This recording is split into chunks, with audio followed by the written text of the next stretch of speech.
यानी vector product of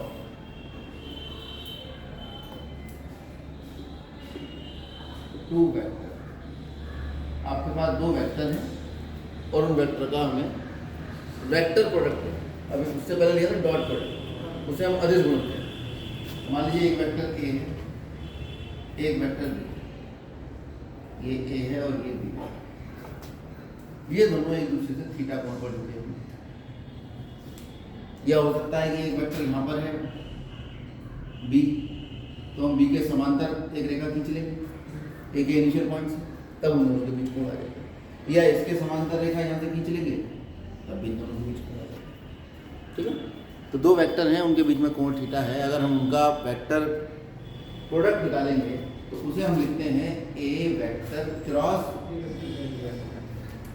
अभी जो ए क्रॉस बी है, इसका जो मान होता है वो होता है ए वेक्टर का परिमाण बी वेक्टर का परिमाण साइन थीटा, और साथ में आता है ये यूनिट वेक्टर। तो ए और बी का जो क्रॉस प्रोडक्ट का जो परिमाण है वो ए और बी के लंब, ए और बी दोनों पे लंब। ये n जो है, जहां n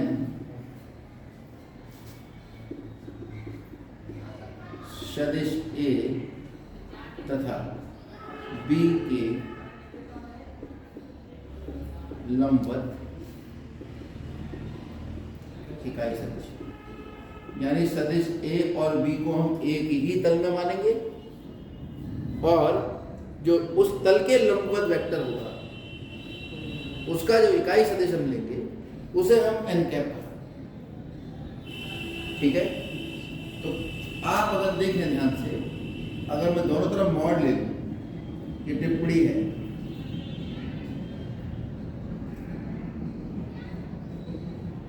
ए क्रॉस पूरे का मॉड हो जाएगा। ए के मॉड का मॉड तो कुछ होता ही नहीं है, बी के मॉड का मॉड भी कुछ नहीं है, यही रहेगा साइन थीटा का मॉड भी, और एन का मॉड कितना हो जाएगा। एन तो एक इकाई सदिश है, और इकाई सदिश का मॉड परिमाण निकालते हैं, कितना आता है, बना था। तो आपके पास साइन थीटा का मान निकल आया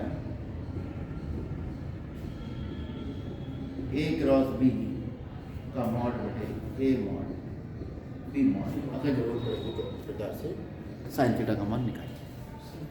ठीक है, चलो प्रश्नों पर बात करें।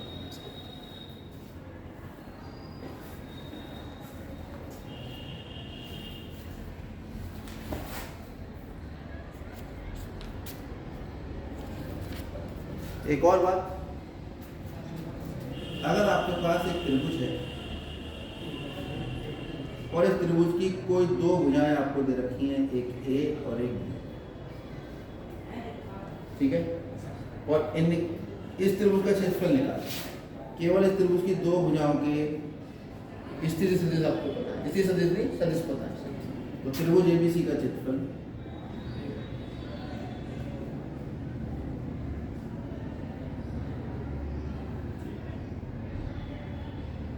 बराबर 1/2 ए क्रॉस बी। अगर आपके पास एक समांतर चतुर्भुज है जिसकी दो भुजाएं आपके पास हैं, और ये समांतर चतुर्भुज है, इसका एक भुजा का वेक्टर ए है और दूसरी का बी है।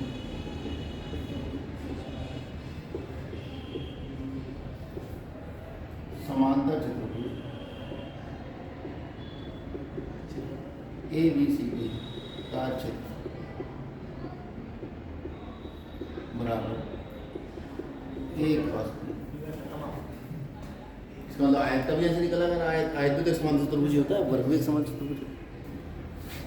चलो सवाल होगा।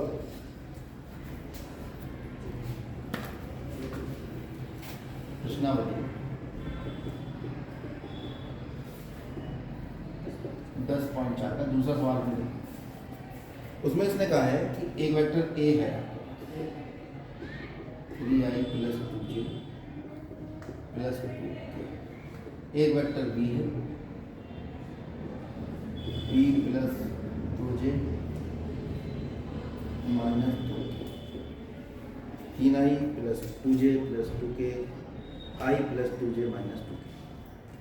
अभी कह रहे हैं कि सदिश a प्लस बी और a माइनस बी के लंब दिशा में मात्रक सदिश ज्ञात करें। समझ रहे हैं? a प्लस बी और a माइनस, यानी एक नए सदिश का हमें निर्माण करना है। तो पहले हम निकाल लेते हैं a प्लस बी, ये हो जाएगा 4i। ये क्या लिख दिया हमने बताया नहीं, मैंने लिख दिया था। बी का मान है i प्लस, तो 4i प्लस 4j, ये a प्लस बी का, a माइनस बी का मान निकालो 2i प्लस 4 की, क्योंकि जैसे जे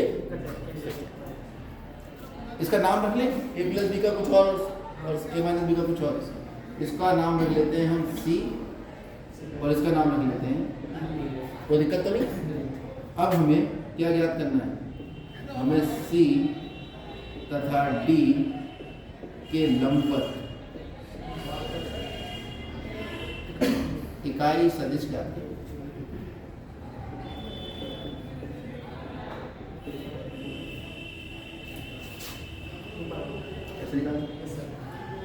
ठीक है, या फिर एक तरीका और है हमारे पास, a क्रॉस b जो निकल के आ रहा है वो निकल के आ रहा है a mod b mod sin theta और साथ में चले के आ रहा है n।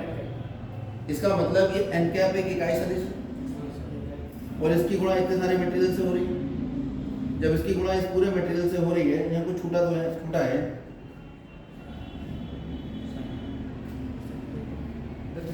अच्छा sin थीटा इधर आ गया, sin थीटा।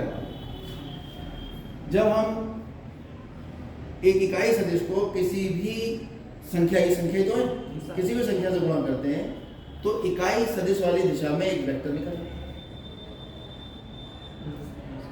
बस समझ आइए, जैसे हम यहाँ देखें 3i लिखा है तो ये x अक्ष के अनुदिश एक वेक्टर बन गया जिसका परिमाण 3 मात्रक। ये y अक्ष की दिशा में एक वेक्टर है 2 जिसका परिमाण 2 मात्रक। क्लियर हो रही है? ऐसे ही इसमें ये जो हमने गुणा करा है, इससे एक इकाई इस दिशा में तो वेक्टर आ रहा है जो a और b के लंब है। तो जब भी a और b यानी दो वेक्टर हैं, उनका नाम कुछ भी हो सकता है, उनके लंब वेक्टर आपको निकालना है। तो एक तरह से आप देखो तो a क्रॉस b भी तो a और b के लंब वेक्टर है ना। इनका जो परिमाण आएगा वो इन दोनों का लंब आएगा। किताब में अगर मैं बना के दिखाऊं कॉपी में, ये भी 90 और ये भी, ये आपका n वेक्टर, ये 3 डायमेंशन। जैसे आप अगर ये कोना देखो कमरे का, तो ये a वेक्टर है, ये b वेक्टर है, इसका जो क्रॉस अब निकाला हमने वो ये वाला वेक्टर, ये वाला वेक्टर निकल गया। तो किसी भी वेक्टर के लंबवत वेक्टर जो होता है वो दो वेक्टर का क्या होता है? क्रॉस। दो वेक्टर के लंबवत वेक्टर निकालना है, दोनों का क्रॉस निकाल दो, वही वेक्टर उन दोनों के लंबवत। फिर जिसमें पढ़ा है आपने स्क्रू रूल पढ़ा होगा है ना, उसमें जब क्रॉस निकालते थे टॉर्क क्रॉस करके तो निकालते थे, आर क्रॉस एफ करके नहीं, याद आ कोई आगे। अब हम सी और क्रॉस, तो इकाई सदिश हमें ज्ञात करना है, तो सी क्रॉस डी सदिश सी तथा डी के लंबवत सदिश है। क्योंकि ये बात हम जानते हैं, नहीं जानते तो आज की बात है। अब सी क्रॉस डी कैसे निकलता है, मुद्दा यहाँ पर आ गया। सी क्रॉस डी निकालने का तरीका है सी क्रॉस डी बराबर डिटर्मिनेंट आई जे, ठीक है। पहले सी आ रहा है, सी के गुणांक लिख दो 4 4 जी, कितनी जी, और फिर डी का लिख दो 2 0, क्योंकि जे आई के नीचे पहला वाला है, उसमें आई के नीचे आई, जे के नीचे जे के नीचे के गुणा करेंगे। अब इसका मान निकालो कितना है, आई गुणा ये गया 4 4 16 माइनस 0 माइनस जे, ये गया 4 4 16 माइनस 0 प्लस के, ये गया 0 माइनस 8, 16 आई माइनस 16 जे माइनस 8, ठीक है। किसका मान आ गया? सी क्रॉस, हमें क्या निकालना था, इन दोनों के लंबवत, किसके, सी और डी के, ठीक है, सी व डी के लंबवत इकाई सदिश। तो सदिश तो लंबवत ये निकला है, लंबवत सदिश निकला है, क्या निकालना है, इकाई सदिश। तो किसी सदिश का इकाई सदिश कैसे निकलता है, वो सदिश बटे उस सदिश का, याद आया, इकाई सदिश निकालना है, जिस सदिश का भी इकाई सदिश निकालना है वो सदिश लिखो बटे उसके मॉड से भाग कर देते। और तो सी क्रॉस डी तो क्या है, 16i minus 16j minus 8q और बटे इसके गुणांक का वर्ग 16 का वर्ग प्लस 16 का वर्ग प्लस 8 का। वैसे तो माइनस 16 का वर्ग, 16 का वर्ग माइनस 16 का वर्ग आएगा और माइनस का वर्ग भी प्लस होता है तो माइनस कौन है। यहाँ से हम क्या कॉमन ले सकते हैं, 8 क्या बचा, 2i minus 2j minus 2k बटे वर्गमूल क्या है, ये कितना आएगा भाई, 256 प्लस 256 प्लस 64, 64 चौका 256 होते हैं। तो हम यहाँ से एक तरह से सी क्रॉस डी का इकाई सदिश निकाल दें, क्यों, ये चलो लिख देते हैं, सी क्रॉस डी का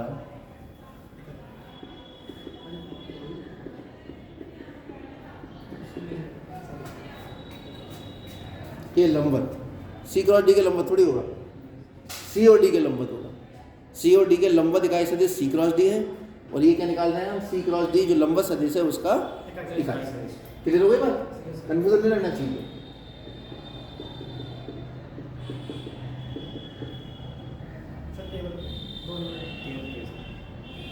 दो तुम्हारा बार है,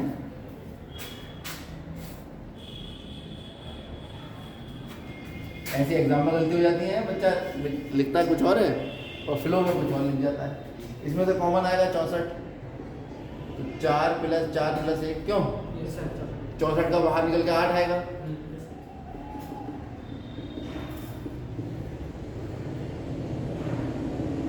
चार 4 8 और 1 9, 3 बच गया, तो 2/3i minus 2/3j minus k बटा, ये आपका हो गया, ठीक है। क्या हुआ, अरे भाई 9 का वर्गमूल कितना होगा, 3, तो तीनों के बटे में 3 जाएगा ना, इसके भी इसके भी इसके भी। क्या सोच रहे थे,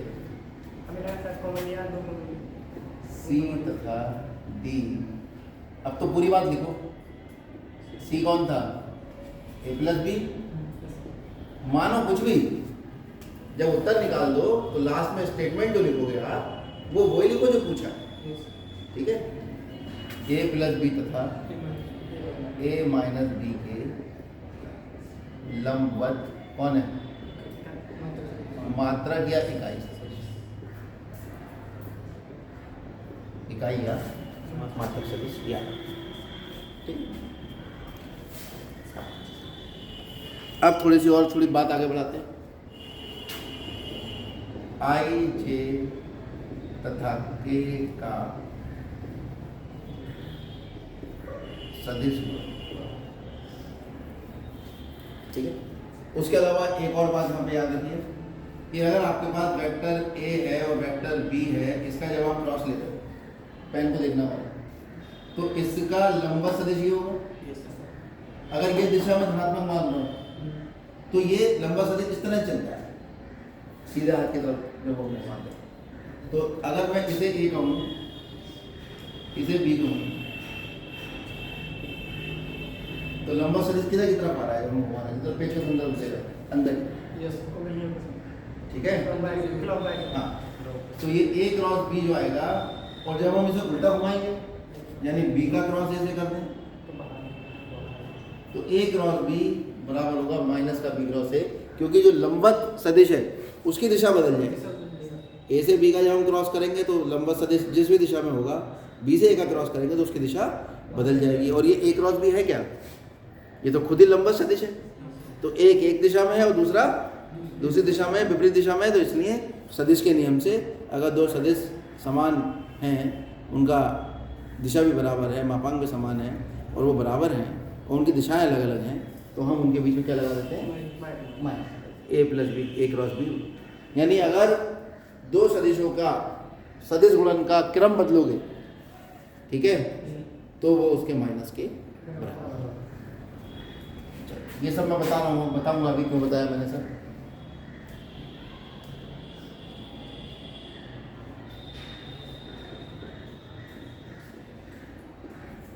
इसके अनुदिश आई है, इसके अनुदिश जे है और इसके अनुदिश। तो अगर हम निकालेंगे आई क्रॉस जे, ठीक है, तो आई क्रॉस जे जब निकालेंगे, आई से जे की तरफ चलेंगे, तो नीचे जा रहा है और ऐसे चलें, बहरहाल आई और जे का जो क्रॉस आएगा वो आपका आएगा के, ठीक है। और जे क्रॉस आई अगर निकालेंगे तो वो नीचे की तरफ हो जाएगा। यानी एक दिशा धनात्मक मान के चलिए, आई और जे का लंबवत होगा, दोनों के लंबवत ये है, तो लंबवत दिशा हमने ऊपर वाले धनात्मक मान ली, आई क्रॉस जे। तो जब जे क्रॉस आई करेंगे तो के जो है वो नीचे वाला आएगा, नीचे की तरफ के जो है वो कैसा होगा, माइनस। ये क्यों हुआ, अरे हमने समझाया तो है ही नहीं। आई क्रॉस जे का क्रॉस निकालेंगे तो क्या आएगा, आई का मापांक, जे का मापांक, साइन आई और जे के बीच में कोण, और आई और जे के लंबवत सदिश। आई और जे के लंबवत कौन है, ये भी वन, ये भी वन, ये भी वन, कुल मिला के आपके पास आ गया आई क्रॉस जे बराबर। ऐसे ही अगर मैं जे क्रॉस के निकालूं तो जे का मॉड, के का मॉड, साइन 90 और जे ओके के लंबवत कौन है, आई। जे क्रॉस के कितना है, आई। क्लियर है। ऐसे ही अगर हम के क्रॉस आई निकालें, क्रम से चल रहे हैं, तो कितना आएगा, के मॉड, आई मॉड, साइन 90 और के और आई के लंबवत कौन है, तो के क्रॉस आई बराबर। अगर मैं आपसे कहूं जे क्रॉस आई कितना होगा, आई क्रॉस जे तो के होता है, जे क्रॉस आई कितना, वो माइनस। यानी हम जो क्रम याद रखेंगे वो आई के बाद आएगा जे और जे के बाद आएगा, आई के बाद आएगा जे और जे के बाद आएगा के और के बाद फिर से आ जाएगा। ये पूरा सर्किल हम याद क्लॉकवाइज, और एंटी क्लॉकवाइज चलेंगे तो माइनस। के क्रॉस जे, के क्रॉस जे माइनस है, जे क्रॉस के प्लस है। तो इस क्रम से आपको ये याद रहेगा। क्लियर है। अब जरा आई का क्रॉस आई से निकालें, कितना आएगा, आई मॉड, आई मॉड, आई और आई के बीच में कोण 0 और आई और आई के लंबवत चाहे जे ले लो चाहे के ले लो। अभी हम कुछ ना लेके यूनिट वेक्टर लिख देते हैं। आई का मॉड बनिए, साइन 0 कितना होता है, तो किसी वेक्टर का खुद से ही अगर क्रॉस निकाला जाएगा वो 0, कोई भी वेक्टर, ठीक है। ये तो आई जे के छोड़ो, कोई भी वेक्टर, तो जे क्रॉस जे भी 0 होगा, के क्रॉस। तो ये जो हमने निकाल के दिखाया था, ठीक है, तो मैं चाहता था इसको ऐसे भी करवा देता कि इन दोनों का जब क्रॉस होता तो आई क्रॉस आई 0, 4 दूनी 8, आई क्रॉस जे, आई क्रॉस के, आई क्रॉस के तो होता नहीं, के क्रॉस आई होता है। आई क्रॉस के का मान तो सीधा नहीं निकालते, के क्रॉस आई का मान जे होता है। तो आई क्रॉस के का मान कितना हो जाएगा, माइनस जे। तो 4 दूनी 4 चौक 16, माइनस का 16 जे। फिर के की जे की गुणा होती है जे क्रॉस आई, जे क्रॉस आई नहीं, आई क्रॉस जे होता है के, तो जे क्रॉस आई माइनस के हो जाएगा, है ना, 4 दूनी 8 माइनस के, फिर जे क्रॉस के, ये सही आ रहा है, जे क्रॉस के आई, लेकिन ये थोड़ा टिपिकल हो जाता है, मतलब ये वाला जो मेथड है ये सिंपल है, वो टिपिकल है, कर उससे प्रैक्टिस उससे भी करते हैं, कभी कभी वो आपको फंसा देता है ऐसी चीज़, ठीक है। हाँ, वो भी भाई देखो, जब आप 11th या 12th में पढ़ रहे हो तो आपको सारे कंसेप्ट क्लियर होने चाहिए, ये नहीं कि भाई ये वाला टिपिकल है तो ये नहीं करेंगे, क्या मालूम कब कहाँ किस चीज़ की जरूरत पड़ जाए, बस यही गलती बच्चे करते हैं एग्जाम में। 5 सवाल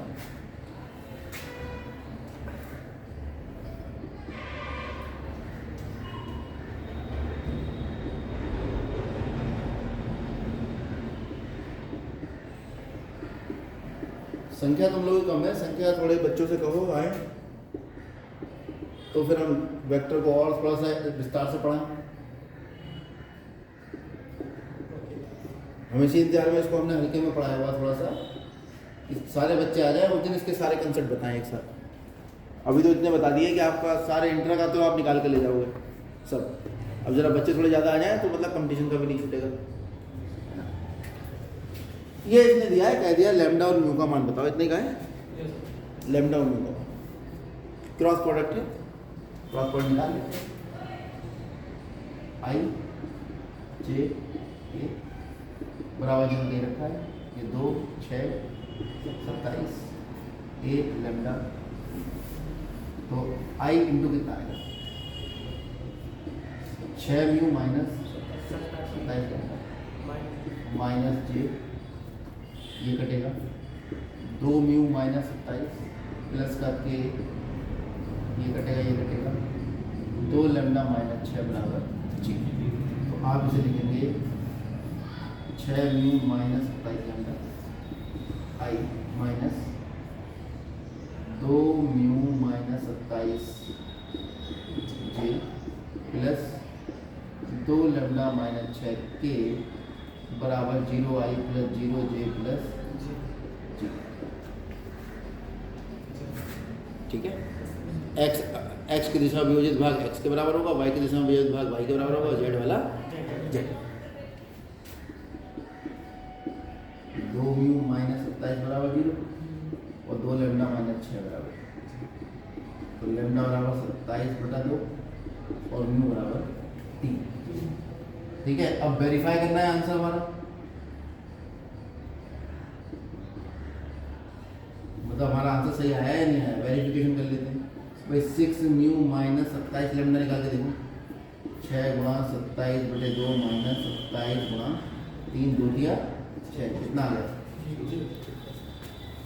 ठीक है। तीसरा वाला देखो अपने आप 0 आ गया, जबकि तुलना करोगे तब भी 0 आएगा, लेकिन 2 का मान निकाल के तीसरे में फिट करके देख लीजिए, कंफर्म हो जाएगा। कॉपी